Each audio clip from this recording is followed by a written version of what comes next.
Okay, welcome and good morning. I think it's still good morning. Okay, I'm Ginny Hyman. I'm the chair of the Commission on the Status of Women for Sarasota County. And on behalf of our commission, the Manatee Commission on the Status of Women, the Sarasota League of Women Voters, and the Manatee League of Women Voters, we want to thank you for joining us to commemorate the 93rd anniversary of the ratification of the 19th Amendment, giving women the right to vote.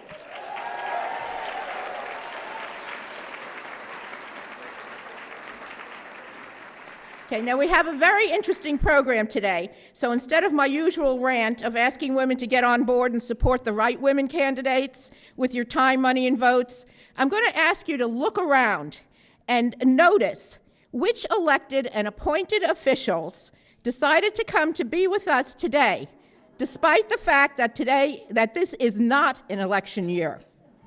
Enough said.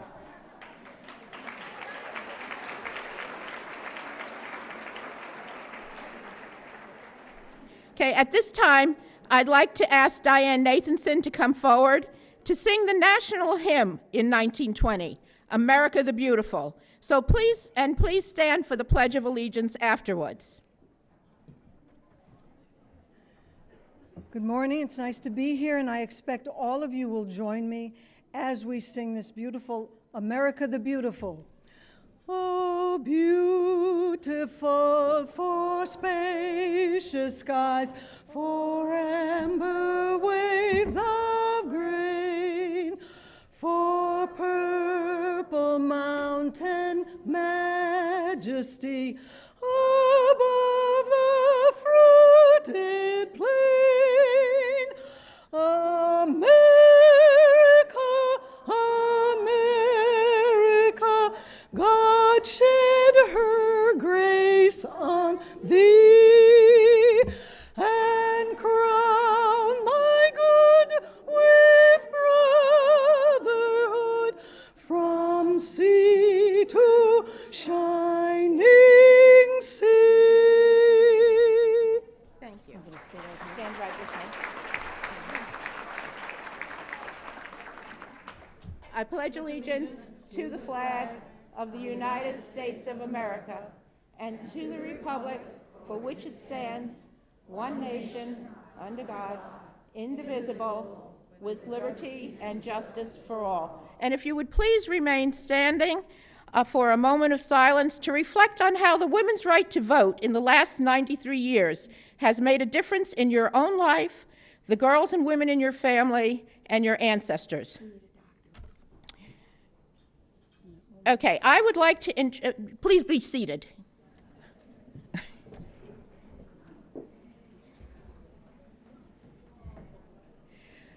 I would like to introduce the esteemed women on my left, on the head table.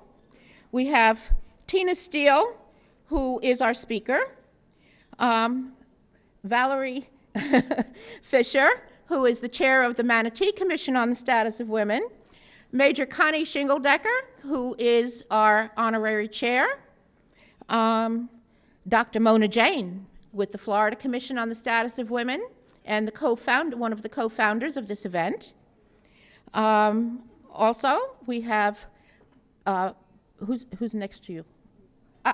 Lee Pfluger, with the League of Women Voters for Manatee County, Patty Schreiber with the League of Women Voters for Sarasota County, and Dot Middleton, who is the charter member of the Manatee Commission on the Status of Women.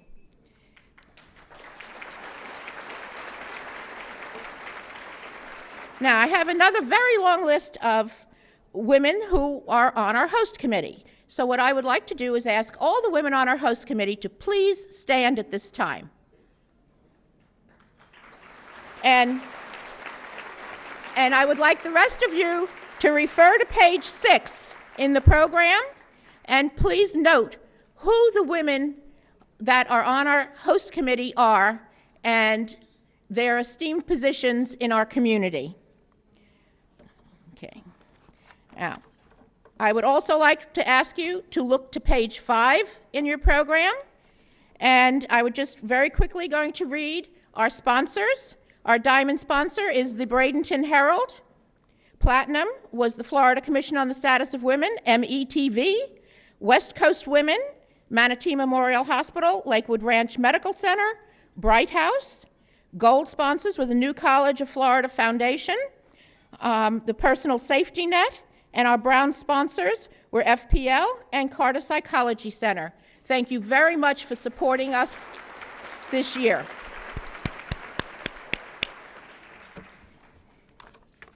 Okay, we're almost to brunch. Now, I would like the following people to stand, and please hold your applause to the end, because these are our elected officials and appointed officials that have chosen to come today. Julia Ranabar, Manatee School Board member, and you're all honorable, please. David Miner, Manatee School Board. Barbara Harvey, Manatee County School Board. The Honorable Shirley Groover Bryant, Mayor of Palmetto. Honorable Peggy Simone, former state representative. Judge Peter Dubensky, Honorable Judge of the 12th Judicial Circuit. Judge Diana Moreland, Honorable Judge of the 12th Judicial Circuit and the former President of the Manatee Commission of the Status of Women. Honorable Susan Malucci, 12th Judicial District Magistrate. Susan Chapman, a commissioner from the city of Sarasota. Mayor Linda Yates of the Northport City Commission. Commissioner Rhonda DeFranco, Northport City Commissioner, and Vice President of the Sarasota Commission on the Status of Women. Jim Blucher, Northport City Commissioner. Chief Bernadette DePino, Sarasota Police Chief, and this is Chief DePino's first Women's Equity Day event. Judge Lee Hayworth, Honorable Judge of the 12th Judicial Circuit. Judge Kim Bonner, Honorable Judge of the 12th Judicial Circuit. Debbie Trice, former Charter Review Board member. And last but not least, the Honorable Shirley Brown, School Board member and former state representative. Thank you all very much for coming and the service that you've done to our communities.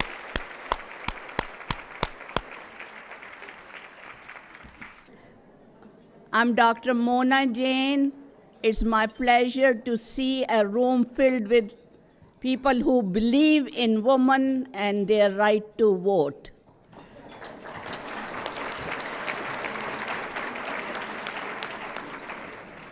This luncheon brunch celebration and reflection started 19 years back, and we felt that a country that respects women, remember we won't be here without our mothers, so let's think about that.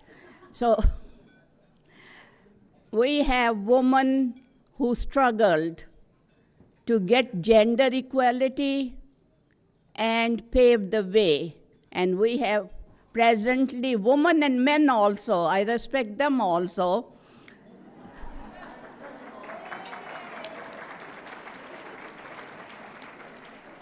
Well, I won't take too much of your time, but I have a husband We are married for 56 years.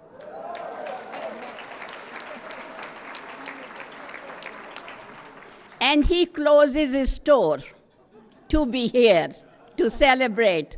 So 2 days, of course, he closes for Independence Day and other things, but he closes it in the month of March for Women's History Month, and in the month of August for our Women's Voting Rights Day.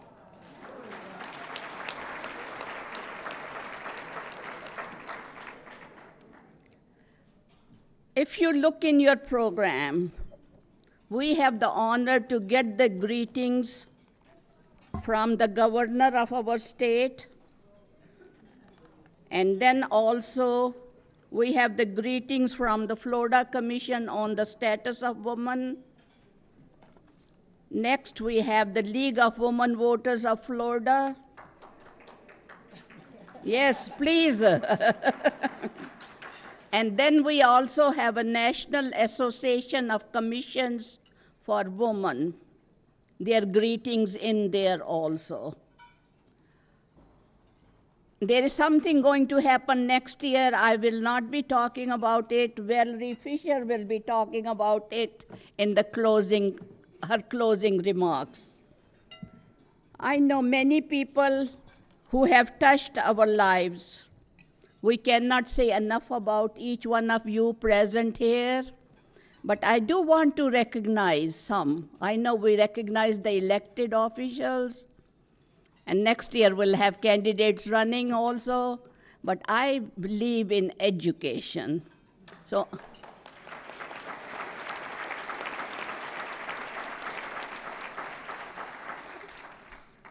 without taking much time, I would like to recognize some, and if there's anyone else, we'll talk about that also. I would like to recognize the president of the new college. Please stand and hold your applause. That's okay, they do it all.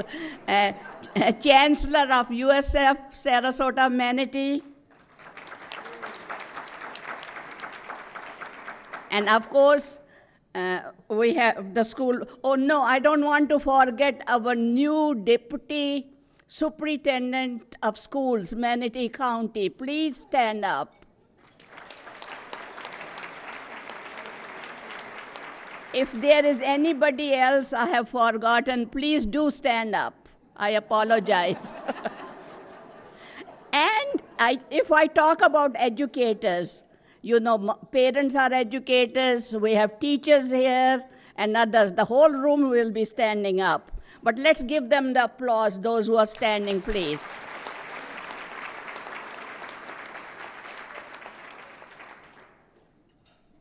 We got these greetings from these 4 organizations, plus we have the proclamations also, which are outside on a table, along with other exhibits.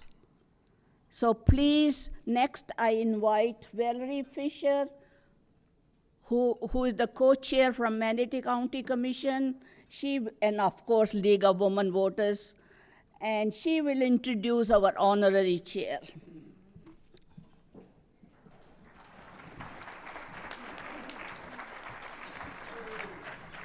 Thank you, Mona. This year's honorary chair, Major Connie Shingledecker, has been in law enforcement for 36 years.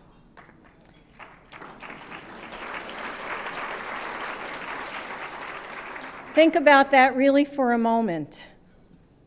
1977, a woman in law enforcement. Break many barriers, Connie? Anyone who has met Major Shingledecker knows that she's a consummate professional who champions children and works tirelessly. I met Connie in the 80s when I worked at the sheriff's office in Manatee County as a victim advocate. She was a detective in crimes against children.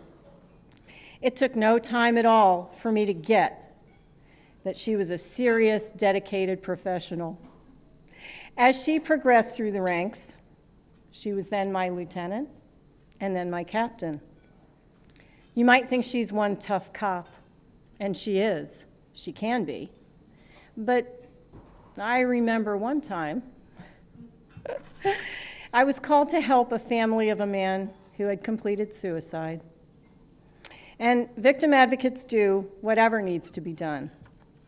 Well, this man had a cat that his family did not want. So, I'm going back to headquarters in my assigned vehicle, and I'm on the radio talking to dispatch with this cat going, meow. And the next thing I know, my supervisor gets on the radio with me. Highly unusual for somebody to have a cat in the car. Well, guess who took that kitty home?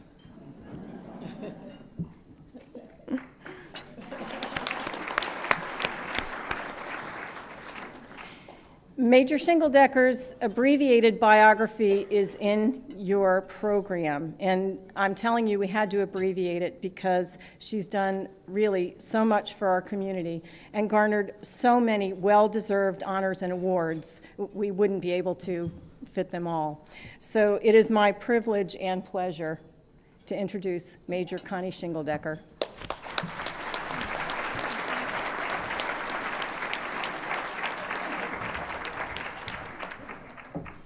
I kind of forgot about Sir Puff coming home that time. I had my husband sitting in the audience, so that's the one that gave you the cat. Uh-huh. Yeah, I brought a lot of animals home over the years, and he's been a really great sport about it, so I will tell you that.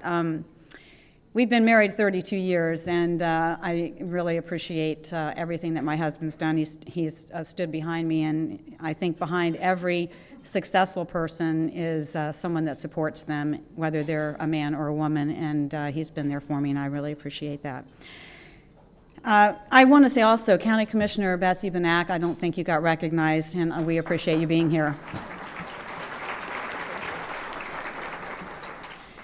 When I think about the status of women and what we've accomplished over the years, I remember someone bringing a statute to my attention, and it had to do with the rule of thumb.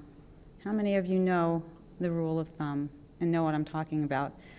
Men were encouraged to beat their wives with a stick of no larger than the size of their thumb to keep them in line, kind of what you would do to your animal, I would imagine. So I used to joke around and say, so we women would go around and look for men with very small hands.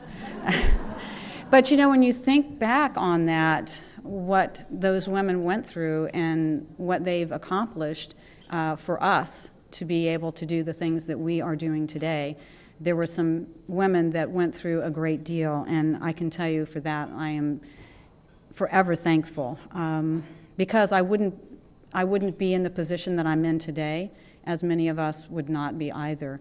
And now when we look back, we can only think if those women hadn't taken the strong stance, hadn't done what they'd done, where would we be today? And I'm happy to say that we've come a long way. We still have a long way to go. When I was first hired at the sheriff's office, I was a pretty face to be answering the switchboard. But I had other ideas in my mind about what I really wanted to accomplish at the sheriff's office. I just wanted an opportunity. So if the pretty face sitting at the switchboard was going to get my foot in the door, then that's what it was. And from that point on, I was on a mission. I wanted to be a detective, and I wanted to be investigating crimes and solving them and making a difference in my community. Well, the very first struggle I would have would be to just get to the point of being able to be a deputy. So I put myself through the academy at night while I'm working during the daytime. And when I finally accomplished that and was ready to go to work on the road, it was quite a struggle, I'll just put it at that. And I was told when I finally was successful, well, you're going to be paid less than your male counterparts because you're not supporting a family. Well, what was interesting was there were a lot of single males that weren't supporting a family either. But I, said, that's fine, give me my chance. And when I went out there, what I didn't know was that the sergeant that would be my very first sergeant was told, just wash her out. We're giving her that chance, but just wash her out. And I really have to give that particular sergeant credit for letting me do the job that I loved so very much that I would work double shifts if I had to, because I just thoroughly enjoyed it, and gave me a very good evaluation and said, you know, you're one of the best deputies I've got. So I was very thankful to that sergeant and him giving me that opportunity. And I am so thrilled today to be able to introduce our guest speaker, who I hold in such high esteem. And I'm going to tell you a little bit about her. While I was taking an opportunity to have a few words with her during the meal, I asked Tina, when you look back on all of your accomplishments, what one thing do you think stands out the most? And where would you like to see yourself, or what would you feel you have left to do? And she quickly told me that her life is still a work in progress. And that's a woman that's still got a lot to accomplish. But let me tell you a bit about Tina Steele, who is a PhD. She was born in London, England, is an applied medical clinical anthropologist, a certified health and wellness coach, a columnist, a writer, radio talk show host, and activist. She spent many years working in the field of HIV/AIDS, from visiting dying patients on the closed ward of St. Mary's Hospital in London to HIV clinical research management in New York, and eventually running the HIV prevention program for an entire state before moving to Florida. We were very fortunate in 2004. Tina has been a board member of the Sarasota Commission of the Status of Women and chair of the Women and Homelessness Committee since 2007. She is the homeless strike team leader for community organizations active in disasters, otherwise known as HYATT, volunteers in a clinic serving low-income seniors, including the homeless. Tina was involved in both the point-in-time homeless census and the homeless veterans stand down in 2013, where she helped coordinate teams to reach those living in camps. She is deeply concerned about issues affecting all women, an animal lover, near and dear to my heart. Tina is also with the State Animal Rescue Coalition and volunteers in a no-kill cat shelter. Tina has a daughter, Emma, and one granddaughter, Tanya, living in Portugal. Please help me in welcoming Tina Steele to the podium.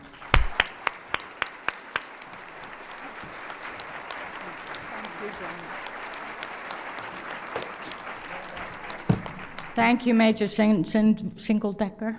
You are one awesome lady. Thank you, everybody. Actually, I need to start and say thank you, Madam Chairs, host committee, commissioners, honored and distinguished guests, ladies and gentlemen. As you already know, my name is Tina Steele, so I'm not going to bother with any of that.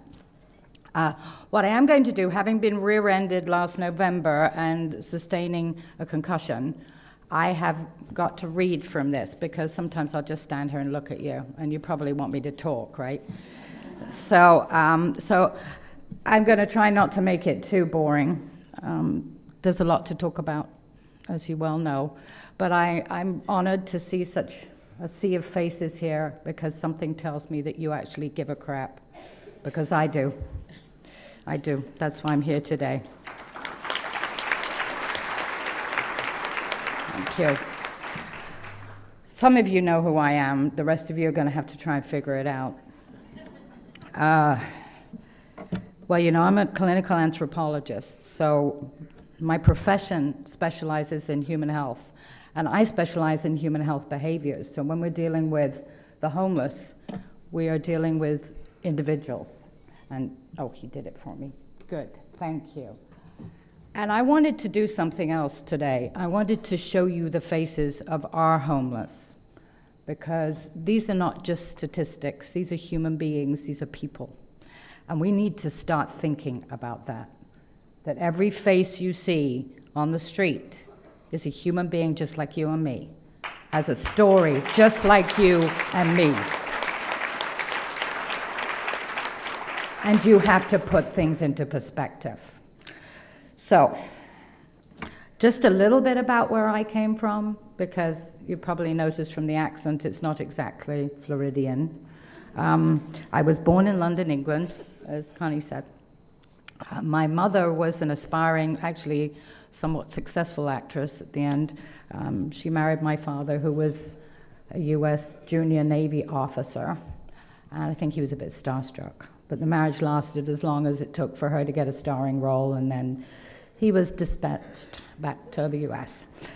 I was raised, actually, excuse me, for the first 3 years of my life by my grandparents. My grandfather had spent 30 years in Africa and had fought tirelessly for one man, one vote.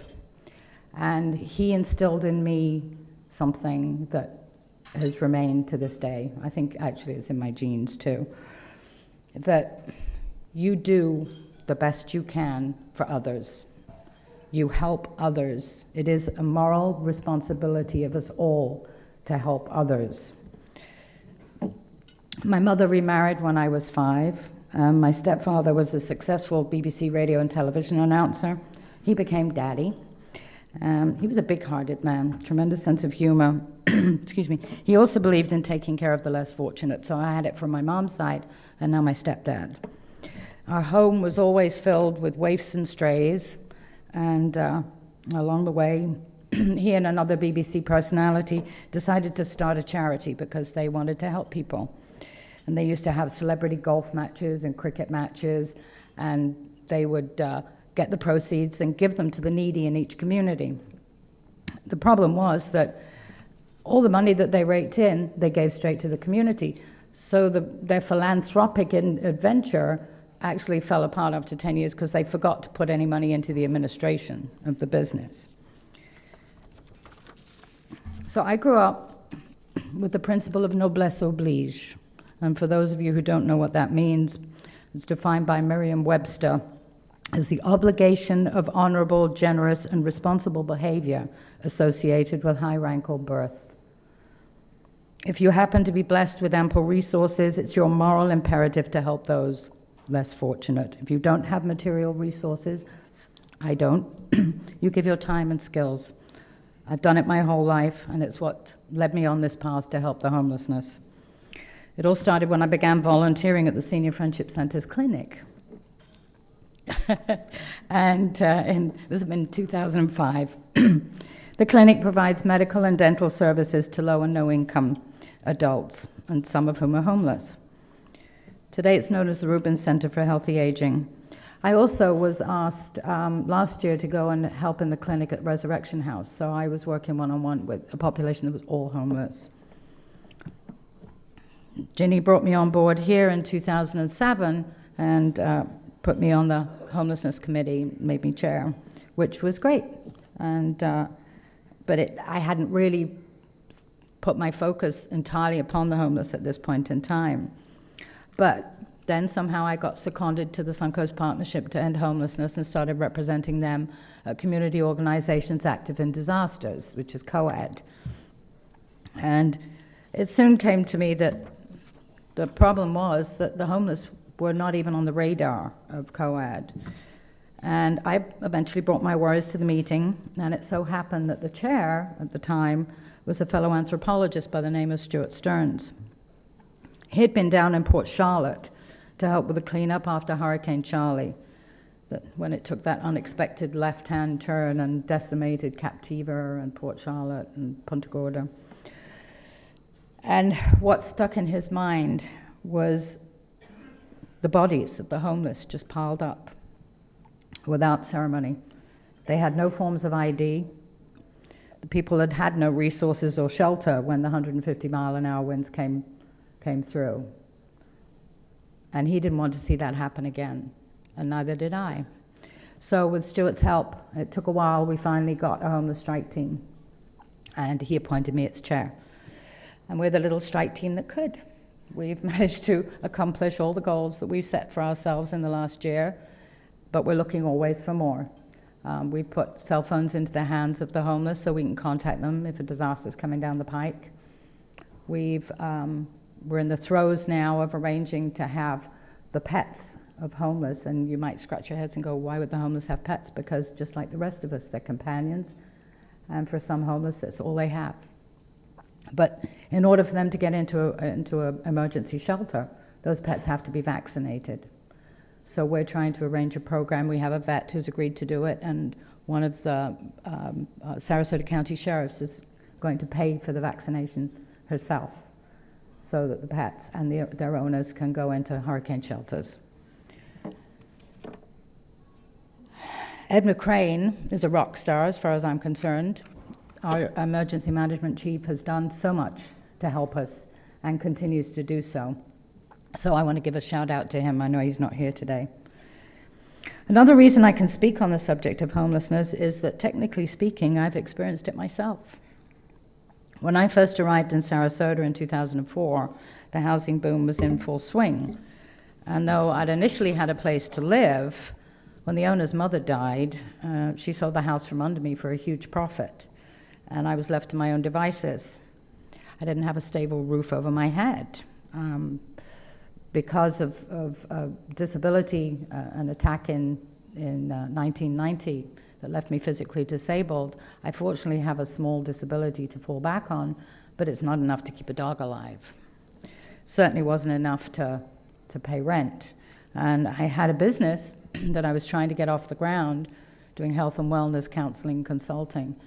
But without a stable roof over my head, it was pretty difficult to do that. My mother was diagnosed with cancer in 2005, and I was bouncing backwards and forwards from Portugal while she was undergoing surgery, radiation, etc. And then she finally passed away in 2008. And I was lucky enough to finally get a place about 3 weeks before we knew she was terminally ill. So I spent my time living in people's spare rooms, on people's sofas. At one point in time, a friend actually made a bedroom in her garage so I had a roof over my head. But I came that close to being homeless, to being just like these people you're seeing up here, these human beings. And each and every one of them has a story just like me. And you can ask yourself, how is it possible that an intelligent, highly educated, extremely competent woman can possibly end up homeless? And the truth of the matter is, it's incredibly easy. Age is a big factor.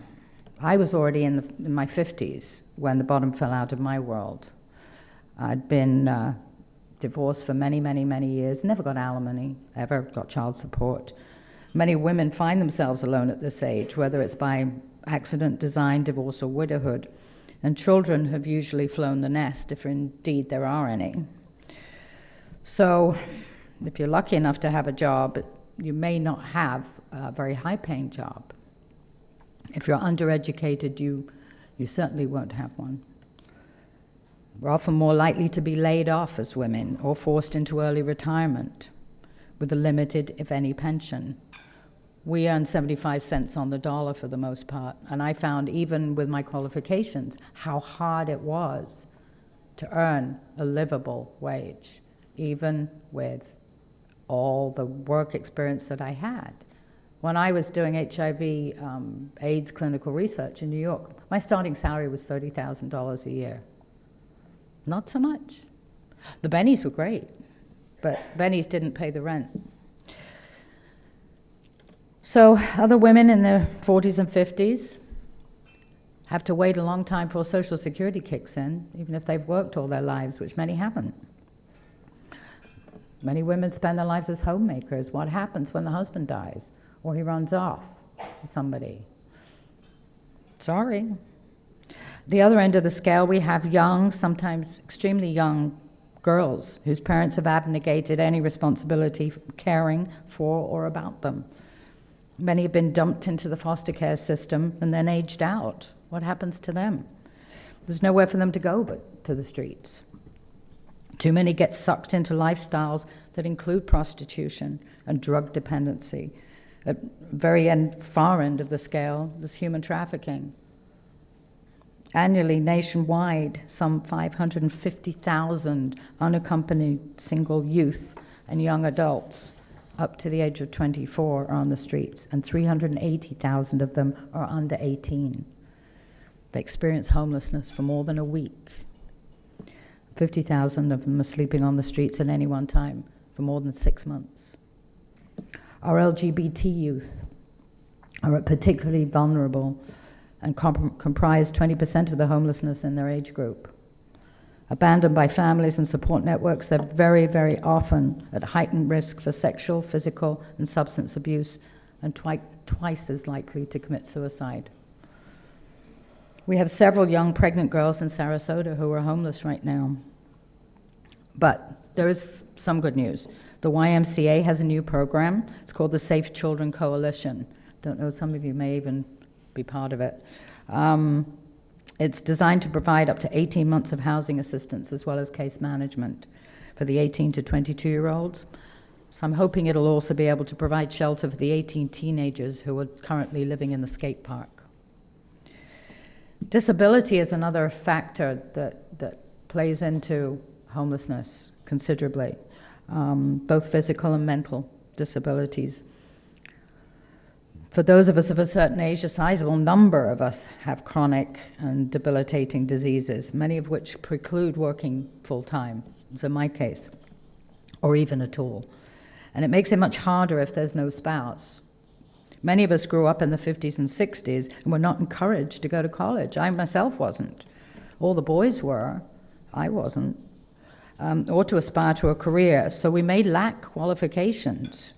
And then disability strikes. Chances are that as women, we won't have earned sufficient to qualify for full SSDI, and we'll just get SSI. It's too little to survive on in this day and age. Young women who've had no guidance of parents or positive role models, or may have undiagnosed developmental disabilities, may quit school before graduation and have little or no marketable skills.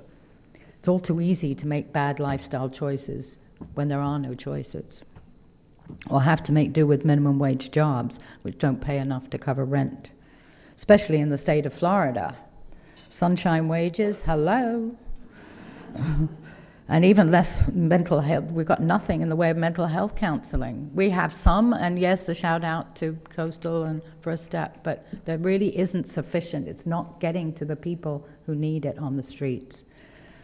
The chances of receiving proper services in a timely manner, if you're homeless, is slim to none.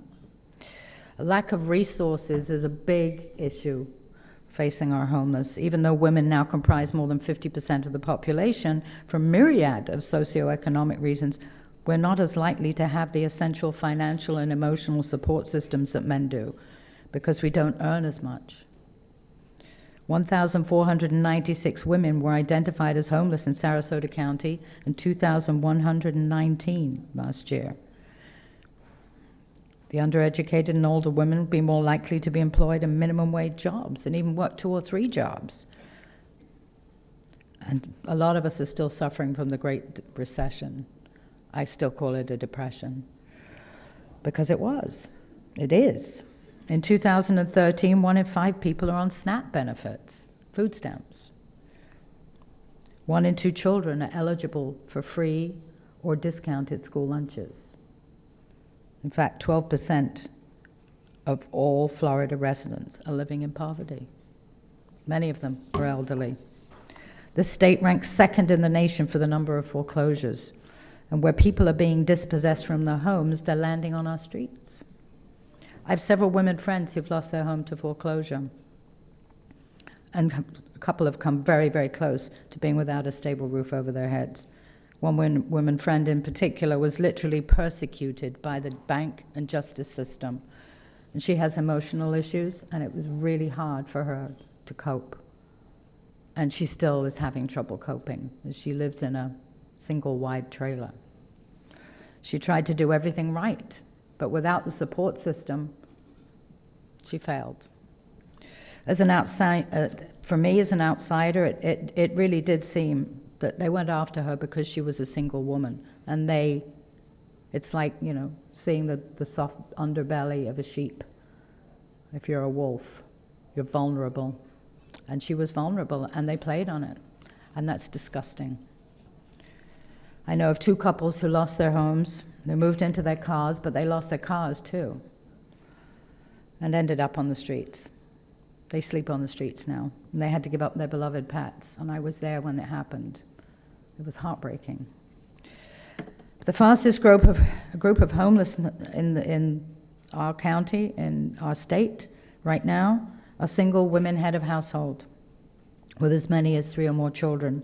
According to the figures from Project HYATT, the HYATT summary report from Manatee County for the 2012-2013 school year, 2,041 children, both through 12th grade, were identified as homeless at one point in time, or in imminent danger of becoming homeless. Of these, 1,500 were doubled up, which means they were sleeping on somebody's couch or staying with relatives or friends. A shocking 130 were considered unaccompanied youth. These kids have nowhere to go. Domestic violence is one of the most pernicious things that is happening to our women in our society, and especially homeless women. Many of the single head of household families are without a safe place to live because they've been victims of domestic violence, something that crosses socioeconomic boundaries, and women have been abused, who've been abused have often, very often, been isolated from family and friends by their abusers. And so they have no support system. Family have been put out of the picture, even if there was any. The lucky ones do get to leave. One study in Massachusetts found that 92% of homeless women had experienced severe physical and/or sexual assault at some point in their lives. 92%. That's horrific. 63% were victims of violence by an intimate partner. Our shelters for battered women are full, and counseling is not reaching those in need. Services are strained to the max, and too many women are falling through the cracks, pardon the alliteration. What's very clear is that the issue of women and homelessness is gaining on us all, and the numbers are extremely telling. When Adele LaRosa, awesome woman, she's a rock star, executive director of the Bill Gammano One-Stop Center in Bradenton, first started her job 8 years ago, she told me she reckoned that 90 to 95% of the homeless she was seeing were men. Today, she says about 48% of the clientele are women. That's almost half of the homeless on our streets are now women. Whatever the reasons are, these women end up homeless. Our ability to address their needs is falling far short. We're all trying, those of us in the business, but we can't do it all. Actually, for me, more than anything else, I'm really sick and tired of the misconceptions about the homeless. There are too many people who believe that all the homeless are mentally ill, all the homeless have drug and alcohol addiction issues. The panhandlers, for your information, the vast majority of them are actually not homeless, and the homeless themselves are really disgusted with the panhandlers and want nothing to do with them. So they give the homeless a bad name. During my training as an applied medical anthropologist, I studied human health behaviors, and one of the most landmark studies, I guess, was Maslow's. And he came up with his hierarchy of needs. As humans, in order to thrive, we need some very basic physiological and psychological things to occur. We need to have a safe place to be. We need water and food. We need emotional support. And we need self-actualization. If you stop to think about it, a homeless person has none of that. Nothing. Dr. Marbut says, the homeless expert says, that it's no wonder they self-medicate. Who wouldn't? If you don't know where you're going to be sleeping tonight, or if where you're sleeping, the law enforcement authorities aren't just going to come out and root you out. You're living in a constant state of fear. It's in a state of hypervigilance. It sends stress hormones coursing through our bodies, and when that happens on a continuous basis, it can do some really serious damage, and some of it permanent damage, to our physiology and to our psychology. The dread comes of not knowing when you're going to be safe again. You're going to be out in the elements, and in Florida, look at the temperatures we've had this summer. 92, 95, 105 with the heat index. If you don't have a safe place to be, it's the place to get out of the cold, the heat or the cold in the northern climes. Your body is undergoing stresses that you can't even imagine. I will give a shout out to the Salvation Army on this. I don't often give a shout out to them for various reasons, but on this I will, because in the past they would open the shelter for free if they were going to have bad weather, if we were going to have a cold night, for example, or torrential rains, they would open the shelter for free. But that process, that process is under review, and they're now thinking they're going to start charging. I really hope they don't do that. But certainly it was a place where the homeless could be. Our shelter in Sarasota only can handle 250, 300 people tops. The number of homeless in Sarasota County, just in North County alone, around the city and the unincorporated parts, I would put it around 2,000. So we have a big shortfall. Women who are homeless are being raped on a regular basis, being raped and attacked. Just ask Valerie of Trinity Without Borders, because she's working with them in the trenches. And she's forever taking these poor women to the emergency room for treatment.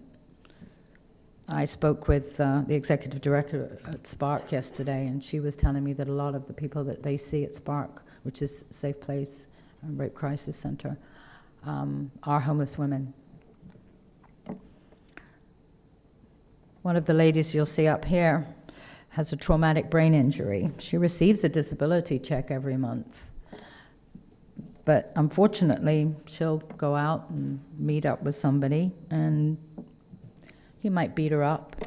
He might take her check, what's left of it. My objective today is to try and help you see that our homeless really are real people, just as I said at the beginning of my talk.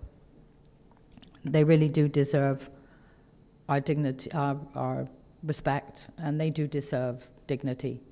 And we need to make sure, we demand it for ourselves, so why shouldn't they get it too? One catastrophic illness can put you out of your home. It occurred to me.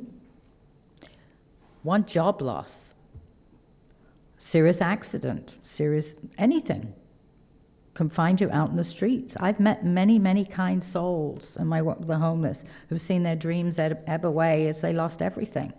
In the end, they've succumbed to their condition and depression, because anything as traumatic as a catastrophic illness or a serious accident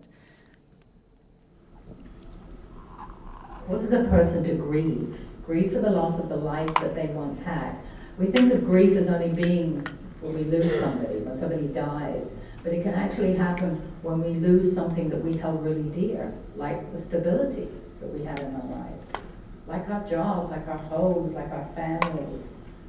When that goes, we grieve, and depression sets in. There's a thing called learned helplessness. It's a state when a person consistently exposed to the same abuse or the same pressures, like being without resources, eventually they give up hope and think things will never ever change. And even when they're offered a chance to maybe change things, they don't believe it's ever going to help them again. I want to tell you a story. You talk about learned helplessness. I want to tell you a story about Krista. She's the lady in the orange jumpsuit you'll see there. And this story is important to me because I went to visit her in the jail. I went to interview her there in the jail. She's a classic example of what can go wrong in a woman's life. This woman has seen things and done things that none of us could even want to imagine. She's become so beaten down and feels so unworthy and so undeserving of love or hope. From the age of 8, she was sexually abused by her brothers. Her father was an alcoholic and her mother a codependent. They had a good business, actually. They would provide produce to Publix, but most of the profits went to drinking and partying. She wound up parenting her siblings, her younger siblings, from the age of 8. She was cooking for them, cleaning for them, and bathing the other children. And she got beaten if she messed up. And despite the awful home life, Krista actually thrived in school. And she began training with the Public Defender's Office in Bradenton when she was still in high school. But by the time she was 17, the sexual assaults by her brothers had become so traumatic, she ran away. She was on the streets. Up until that point, she'd never drunk or done drugs, but she got involved with an older man who turned out to be an escaped convict.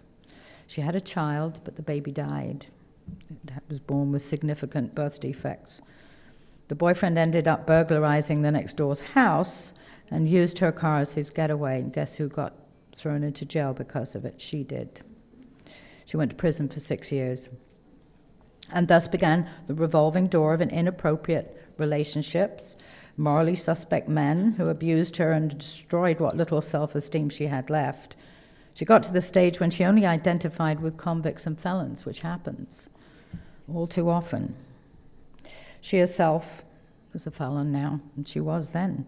After her third time in jail, in her third time in jail, she met an officer who was attracted to her, and she had no support from her family, and so she was happy to give him her money, to get his money, and necessities like shampoo and warm clothing and gifts in exchange for sex. He bought her drugs. He got her pregnant. And by the time she released, he didn't want to know her.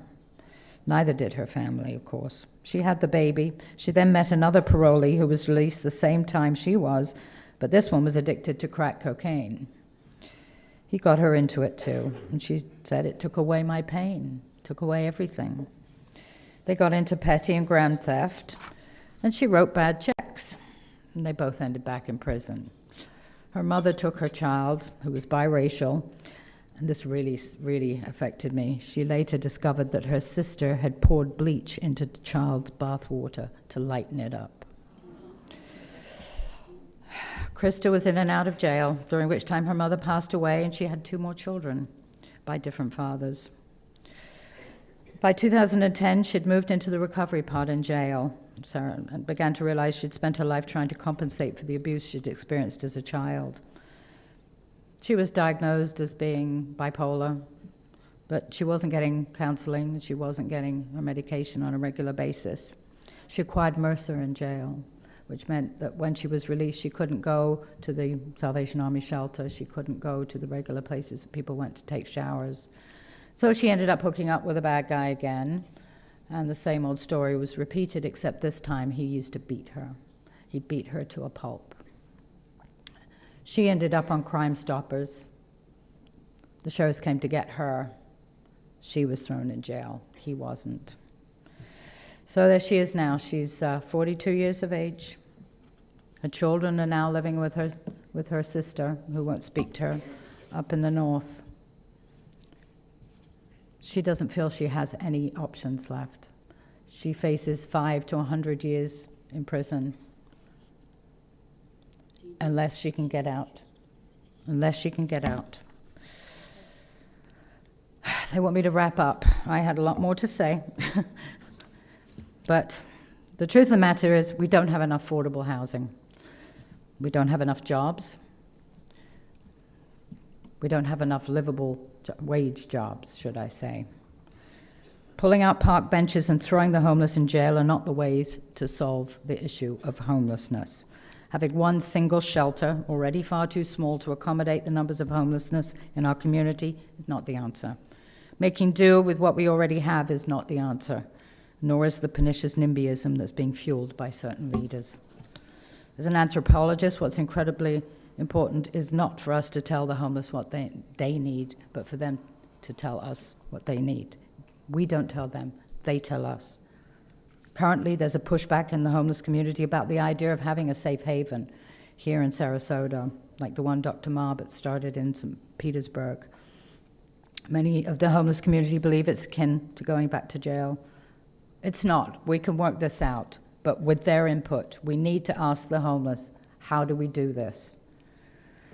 Some city commissioners don't want another shelter in the downtown corridor or even on 12th Street because it'll be too close to a certain district, result in having too many homeless in the area. Excuse me, but if you provide a safe shelter for people to go 24 hours a day, they'll be off the streets.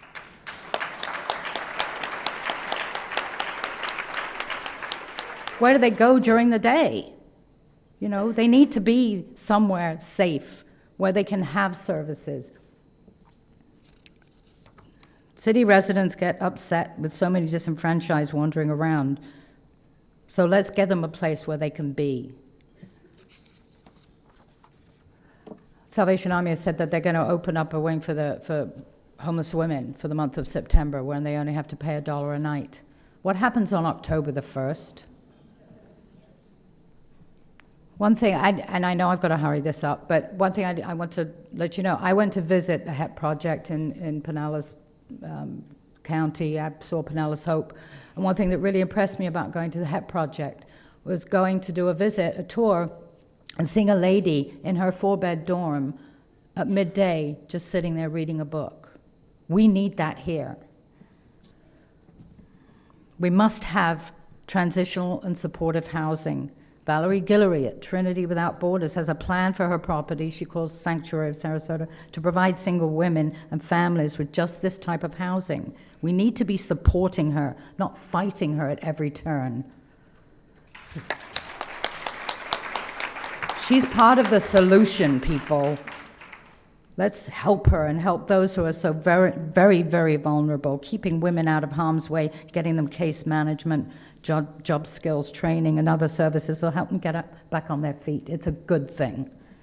There's still vacant property in this city. It needs to be acquired and converted into old-fashioned boarding houses, helping people get back on their feet. The STAR Consortium are trying to do that with wraparound services. Case management is going to be the glue that keeps this all together. Without it, there's no point in even trying. Funding needs to be front and center for that. It'll be whether it's in a new shelter or supportive housing, or wherever it is, case management is key to being successful. So what can you do? It's time to dig deep and start financially supporting the agencies that are in the trenches with the homeless, like Trinity Without Borders, like the Galvano Center, like Center of Hope in Venice. Jewish Family and Children's Services are providing services now for our homeless vets. We can help them. Suncoast Partnership to End Homelessness. Ask them how your money can best be spent. Volunteer Community Connections. Ask them to help put you somewhere where you can help the homeless in the community. Because not everybody has money. I don't. That's why I give of my time and my skills. We all have something we can contribute to this. As a society, as a group, as Sarasotans and people, I don't know, are you Manateans? I don't know. But wherever you're from, whatever you do, you all have skills. You all have something you can give to this. So I ask you, I beg of you, please, let's do it now. Thank you.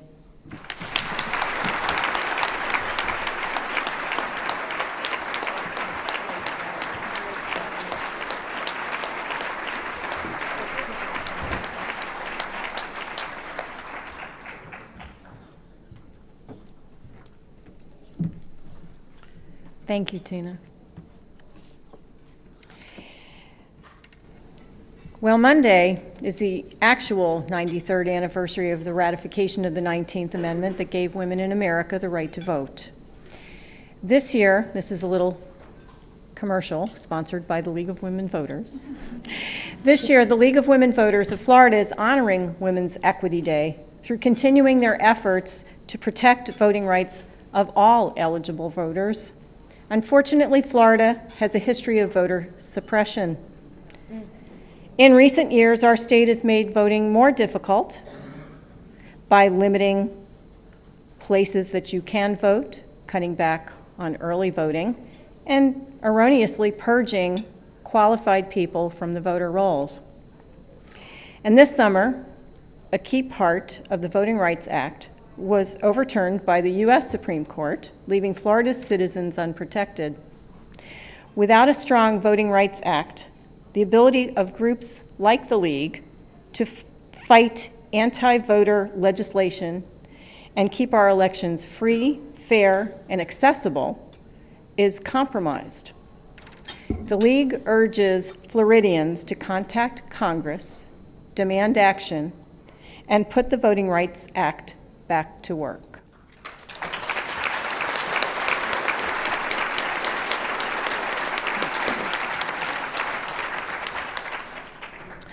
Dr. Jane has asked me to ask all of the younger folks who are here at the conclusion of this celebration to come forward so we can have a photo opportunity. So I'm asking you that now. But finally,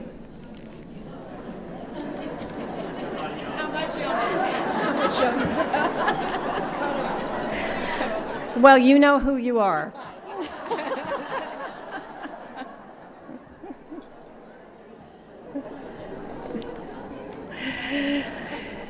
Oh, you know, those of you who are our future, yes, come on down at the end. Finally, I'm pleased to announce that the Florida Commission on the Status of Women has been chosen to host in 2014 the 44th Annual Conference of the National Association of Commissions for Women. Yes. And it's going to be held here in Sarasota, Bradenton area, July 23rd through the 26th. So, next year, we'll be celebrating a little bit early because the national conference will include our annual Women's Equity Day luncheon on Saturday, July 26th.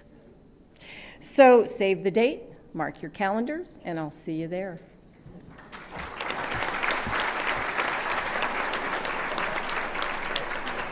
And now Diane Nathanson will perform our closing song. This whole event goes to show that we're just people, people who need people are the luckiest people in the world.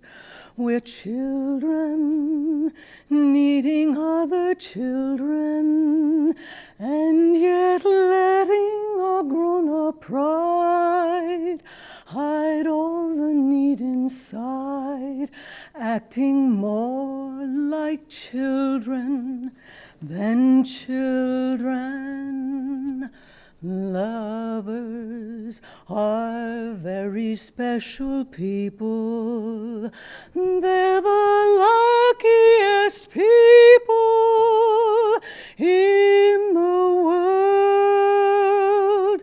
With one person, one very special person, a feeling deep in your soul says you are half, now you're whole. No more hunger and thirst, but first be a person who needs people. People who need people are the luckiest people in the world.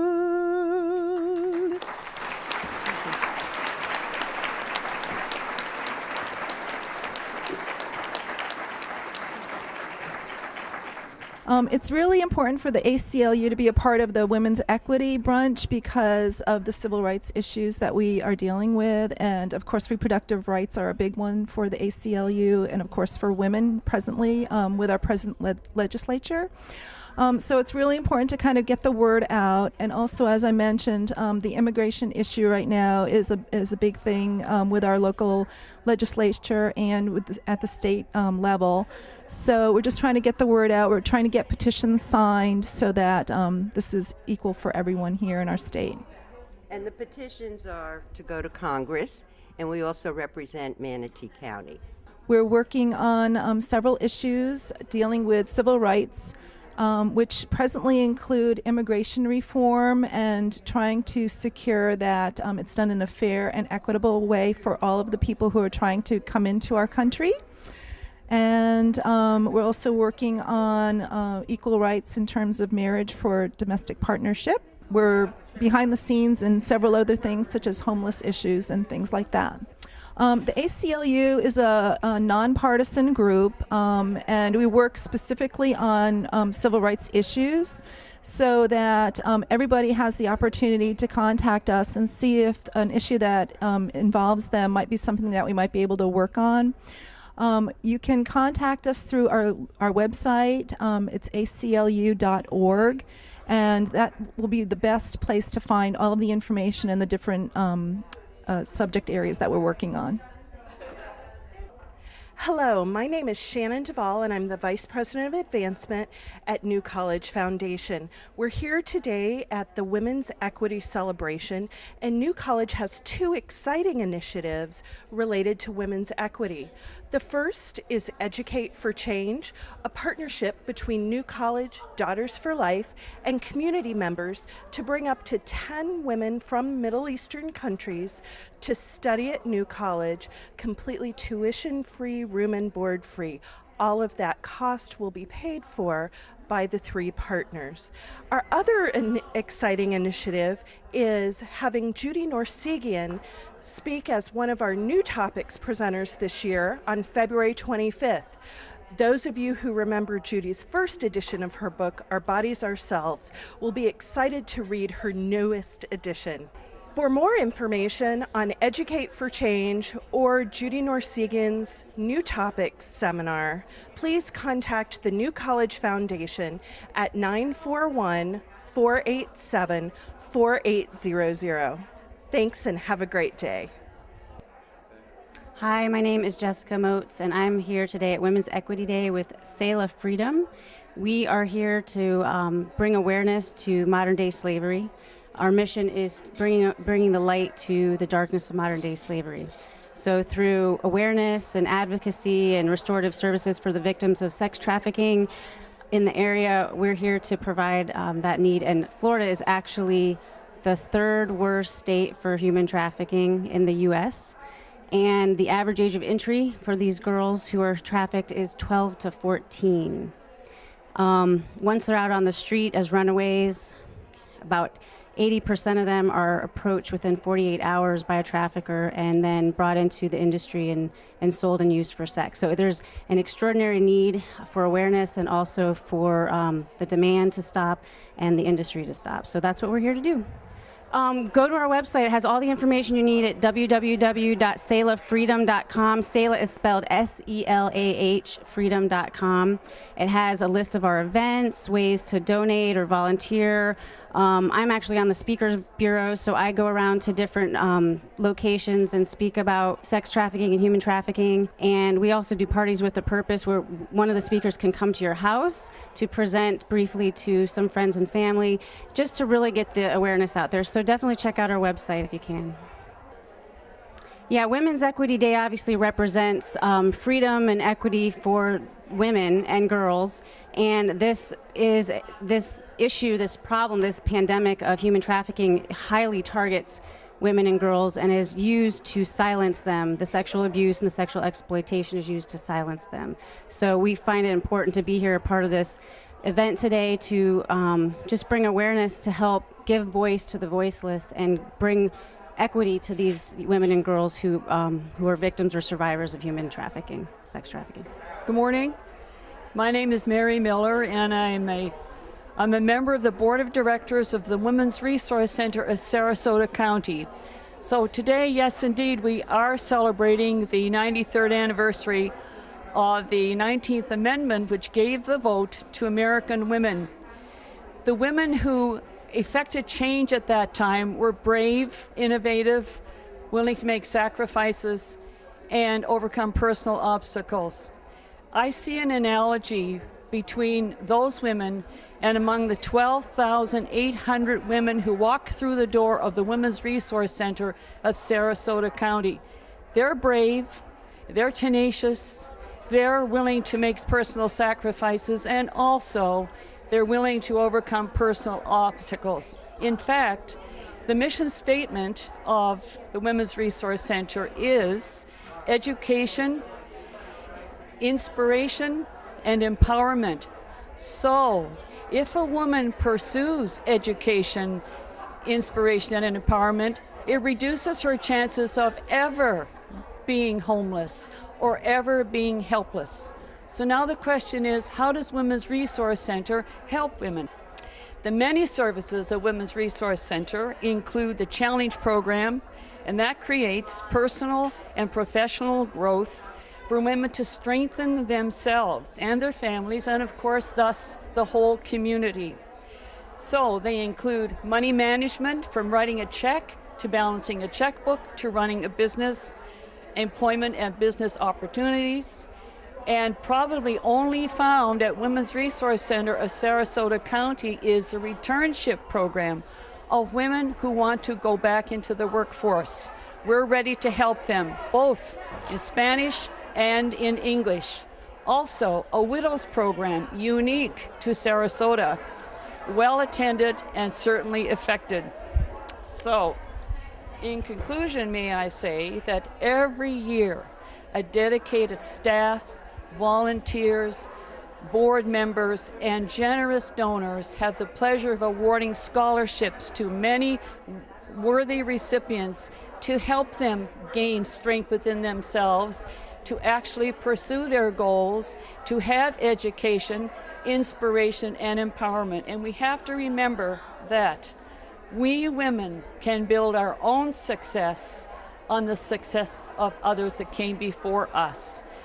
The Women's Resource Center, to me, is the most worthy organization, worth all my time and effort, and I encourage you to come see us and perhaps support us financially, because women are the bulwark of our society, and when the women are doing well, it affects the families and the community. So come see us, and thank you for this opportunity of presenting a little bit of what the Women's Resource does. Hi, I'm Adela Roser. I'm the Executive Director for Turning Points in Bradenton, Florida. And at Turning Points, we're a cutting-edge, one-stop center for people who are in crisis, looking for help if they've got problems related to homelessness. I'm so proud to be associated with the One Stop Center. We've been able to do something that many other people are hoping to do, and actually we're being looked at as a model throughout the state for how we provide services when they're to people who are in crisis.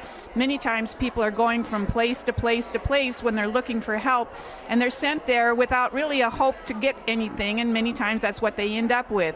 But at the One Stop Center, we're able to see people with health problems, people who need rent and utility assistance, and people who are living on the street and just need basic assistance, such as help with showers or food or clothing or shoes even. So it's really wonderful to be able to work at a place that has so many opportunities for people to volunteer, has so many opportunities to help people, and I think that's one of the things that sets us apart from many of the other organizations that do provide services, is we have a huge volunteer staff that makes us able to help all these people who are in need.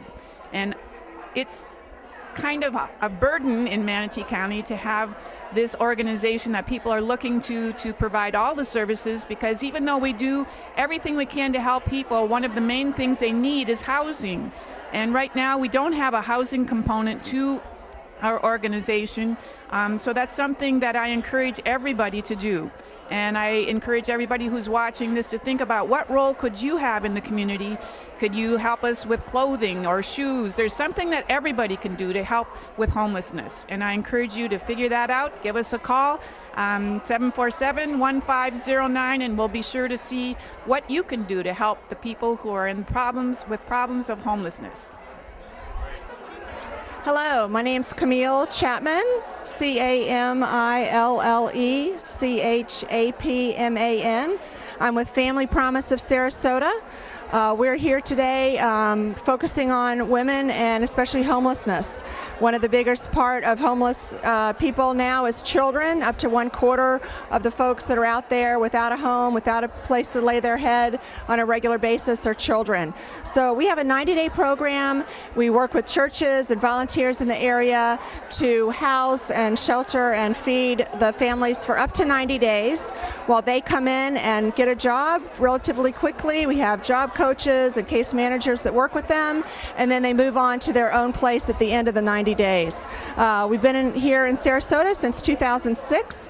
We work with 11 different churches supporting the families as they go from possibly living in their car to back in their own rental. So we have an event coming up called Cardboard Box City, and we're real excited. It's October 12th, where folks will come out and sleep in a box for the night to learn about homelessness and have a good time. It's aimed at youth and families of all ages, and it's October 12th. So really glad to be a part of today.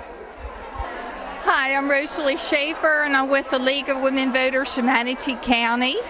And I want to thank METV for being here today.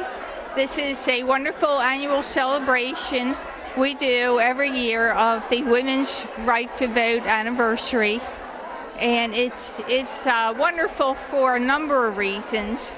Number one, it gives us all a chance to see what each other are doing and how involved they are in the community and how they're trying to improve their communities.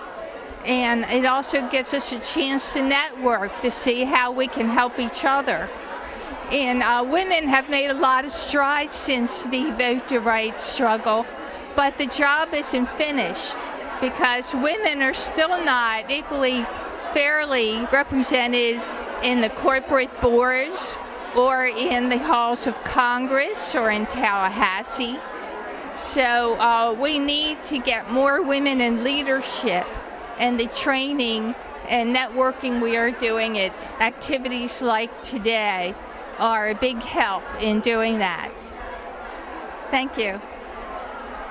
I am so honored to be a guest at this because the vote is so important to women. We see the women who come in every day and their rights, that they don't even understand their rights and how important it was for us to be able to vote.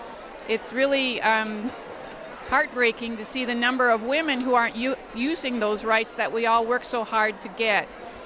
It's important for me also because personally I was involved with the Equal Rights Amendment many years ago, and having worked so hard for equity, not just in voting but in also employment, it's nice to look at this and say we've come so far, but we still have a long way to go.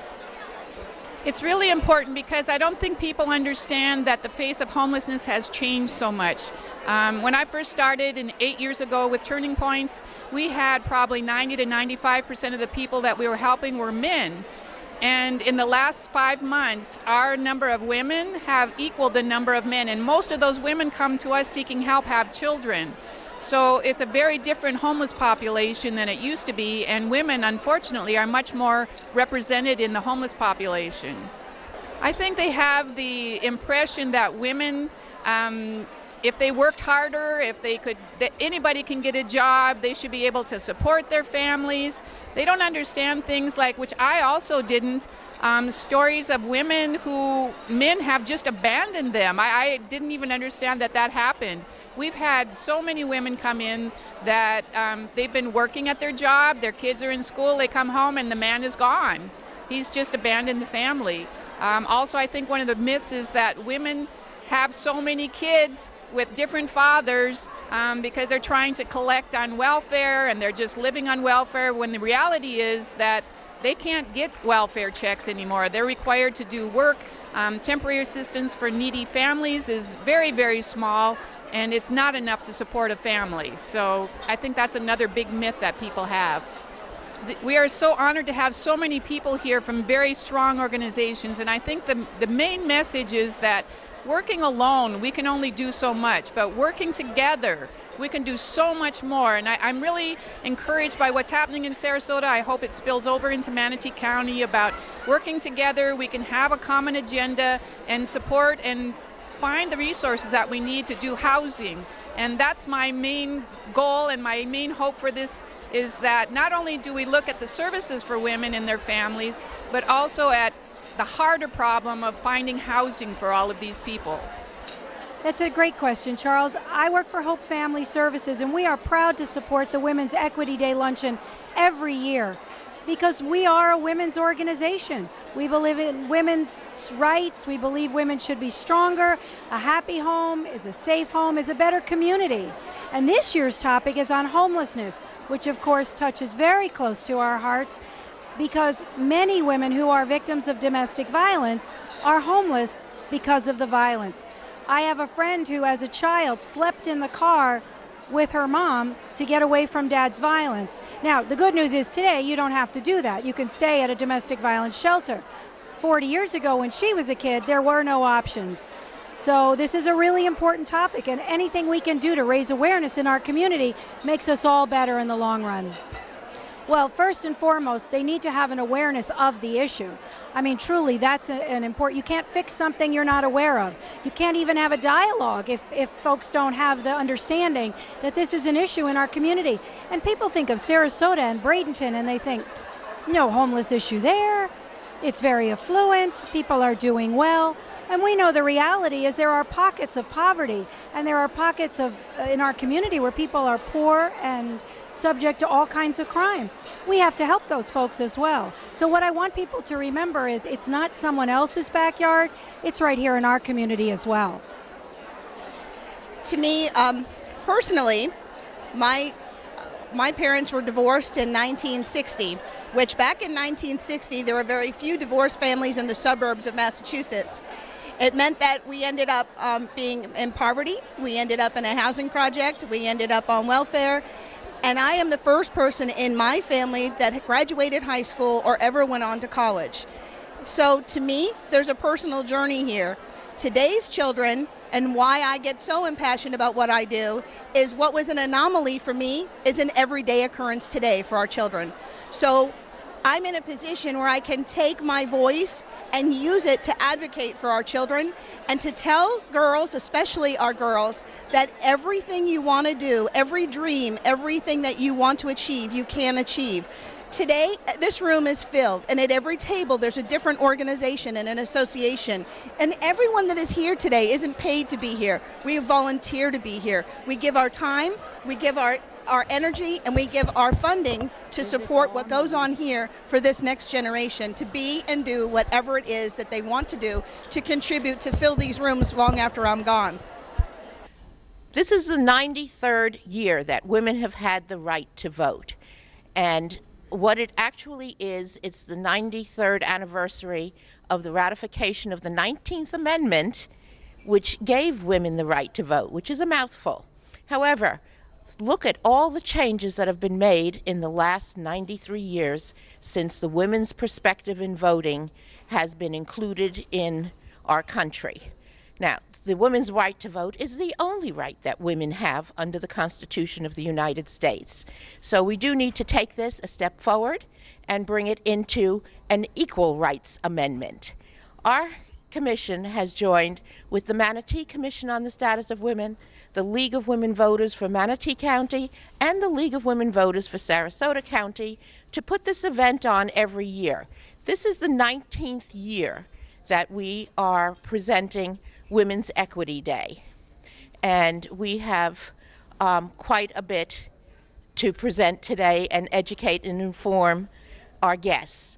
But of course, all of our guests that come to Women's Equity Day do appreciate the value of the women's vote and the importance of the women's vote, even in a non-election year. We want them to become more educated about who the homeless actually are, particularly the women. The women are the fastest growing percentage of homeless. Single women, women with families. A lot of it is caused by domestic violence.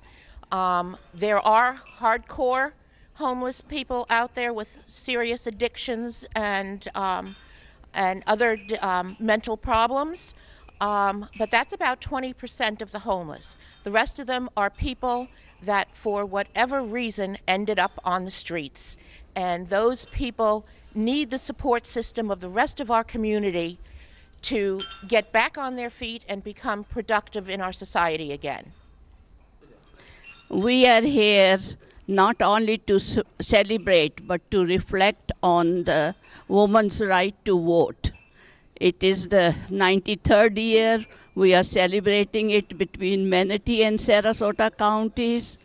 And we feel that it's very important that if we got the right to vote, then we should take the responsibility to vote on. So not only vote only, but make sure that our neighbors, our community, especially younger people, vote also. This is the dream which our past women struggled to make it a reality, and this is what we are pursuing further. People don't realize that it was a struggle. Those were the trailblazers, the pioneer women. So we need to also respect them and continue their mission and hope that the future generations will get the gender equality and we will be proud of them in future. So we are here. Last year we worked on human trafficking, and the response was so great that even Sarasota, Tampa, and other places started it. And this year we are talking about homelessness. Homelessness in our own backyard. We should be doing more than what we are doing. We are not talking about average people or poor people. We are talking about those who lost their job, especially women and children. You see in school system how many homeless children are there.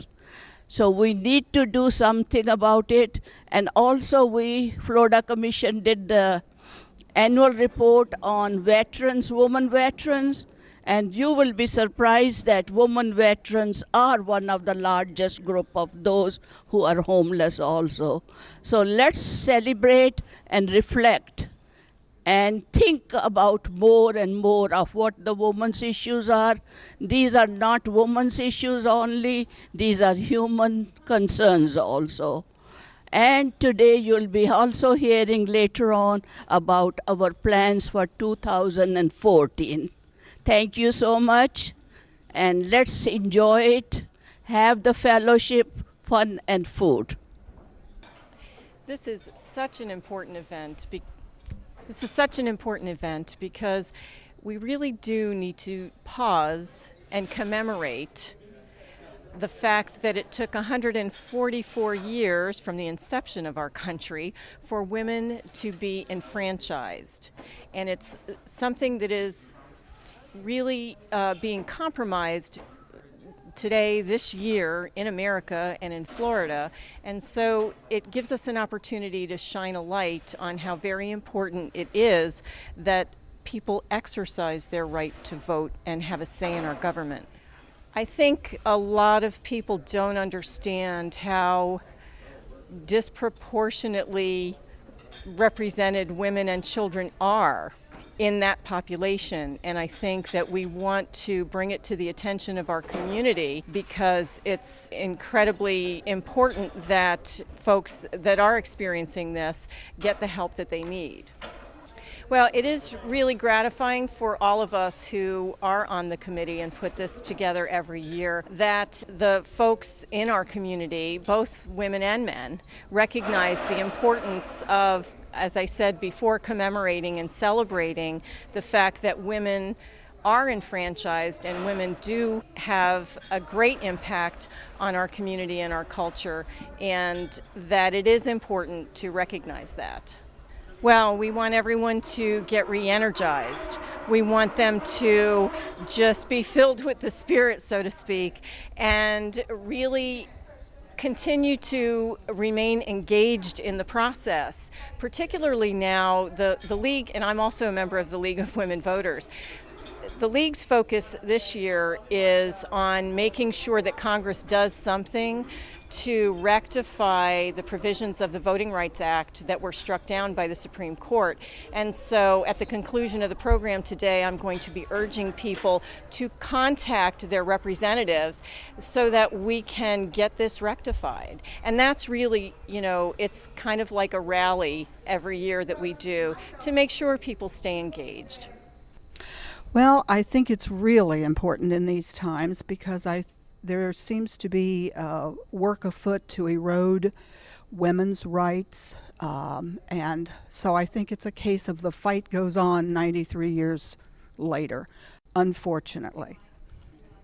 Take Stock in Children provides scholarships for needy students, and Take Stock in Children Manatee has approximately 50% women scholarship recipients and about 50% young men. But I think the way out of some of these issues is through education. And so we provide scholarships to young people who probably never even dreamed of a college scholarship. And so with a contract in place that they and their parents sign, and a fantastic mentoring relationship with a person from the community, why we offer scholarships, and that road to education, and that equals a better opportunity for everyone. I think homelessness is one of those things that's kind of swept under the rug or under our radar. We don't see them, but they're there. And as we find out, and we'll find out today, probably humongous numbers, but they exist in every community. And as long as we have any group of people in the shadows, there is a need to bring them out of the shadows, provide some support and opportunity. And the first part of that starts with knowing about it, that education part. I think a feeling of esprit de corps, that we're not in this alone, and sometimes I think we have a feeling that we are the one pushing that rock up that hill, and sometimes we feel it's by ourselves. So gatherings like this that bring multiple organizations together, you begin to see that, you know, there are others out there trying to do the same thing. So we just have to keep pushing that rock, but it's a little easier if we know there are others around. Well, primarily, the main mission for the League is to make sure that our electorate is informed about the voting options. And given the fact that women were given the right to vote in 1920, and they represent a large percentage of our electorate, I think that the League has certainly a table at this particular day. The percentage of the homeless in our country is represented by the female population, and quite often along with children. And that's, of course, a huge issue that one could go off on a tangent with in terms of fatherlessness. However, when we think about homelessness, we also have to think about primary value of the mother in the home and the children growing up in that home, and unless we somehow are addressing that whole issue, the children are the ones who lose the most.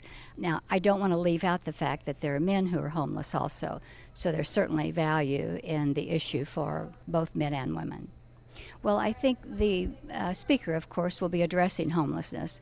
So I suppose the main goal for the day would be to heighten the awareness of the need, and probably a great deal of research that she will be presenting so that there's an awareness of what that means. But as the day represents women, the League, the Commission, again, we continue wanting to heighten the awareness of the issues that address women primarily, but we're interested in the men also. I've worked for several years with the homeless in this community and been working on the trenches, which means that I don't represent an agency. I am just one person trying to make a difference. And when I was asked to be the keynote speaker for this event, I thought of it as being a perfect opportunity to tell the stories of some homeless people in our town, and make sure that people start seeing them as human beings with stories just like everybody else. And so that's exactly what I'm going to do.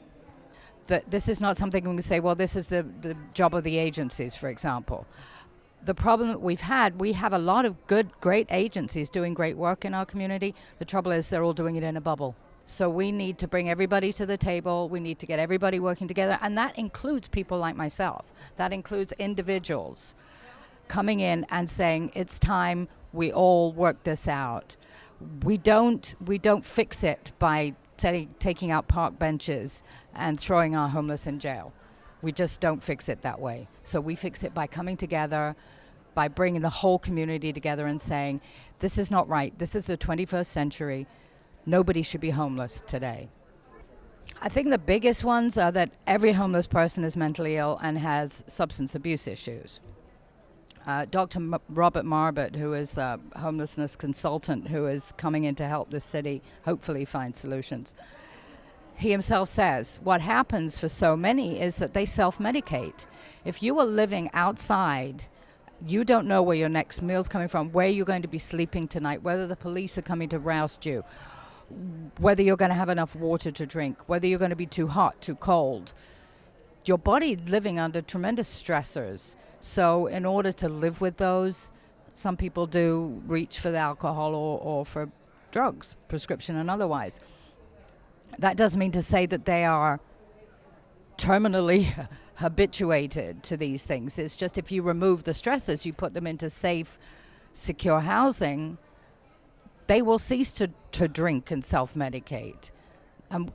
I don't know a homeless person today who doesn't say, I don't want a roof over my head. All of them do. But everyone has a different story to tell. Everyone has unique needs, and we need to understand that and address that. Hopefully, they're going to be opening their checkbooks, or they're going to be giving us their time. I want them to take away the fact that we are dealing with a community of people, of human beings who deserve the same dignity and respect that we all do. And I hope that's what people take away from this today, that these are human beings and should be treated as such. I'm speaking for my homeless women and women with children. They have a voice that needs to be heard. I have 2 tables, 16 representatives. Some of them are homeless women themselves, and their voice needs to be heard, and we're carrying it everywhere, anybody who will listen. I want them to know that there's nowhere for them to go. Even when they manage to get into a domestic violence shelter, which most of the time they're full. In the last 2 months, I've had instances where they were full and my women could not get in there. So I want the community to know that we need more space, and not just shelter space, but we need housing. Because once people do go through the shelters and they get the supportive services to help them get themselves in order, there's still nowhere for them to go. I've done the research to try to find housing for them, and it's like they're locked out.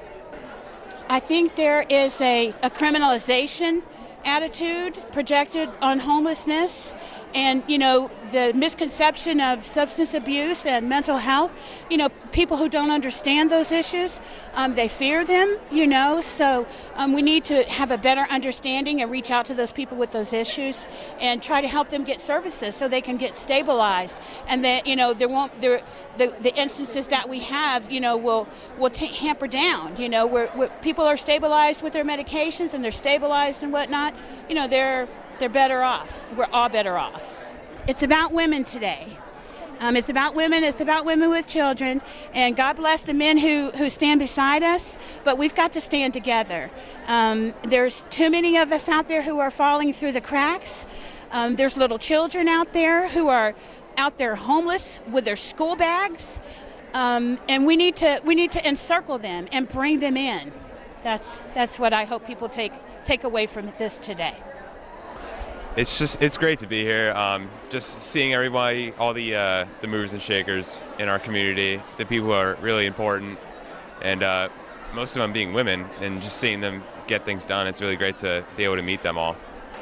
Well, I think it's important to celebrate, to not just forget like what happened. We need to keep like remembering why like all of us are able to do what we're able to do, and we need to have a day to celebrate it. Well, I think women have like a lot of say in our community, and we need to learn like what the homeless need and how like we can empower ourselves to do something about it. Obviously, homelessness is a huge issue, and like Julia said, you know, women are very powerful in our community, and the more they can help, the better. Well, there are at least 20 women, moms in our Venice community that are homeless, and they all have kids, so that's a lot, even just for our small community that need to be helped out. They need help with food, with diapers, and we should be able to do anything to help them out. I didn't know it was the 93rd, which is incredible. It's women are the future of this country, and many others. There's been tremendous progress in the last century, but it's not even. There's much backsliding.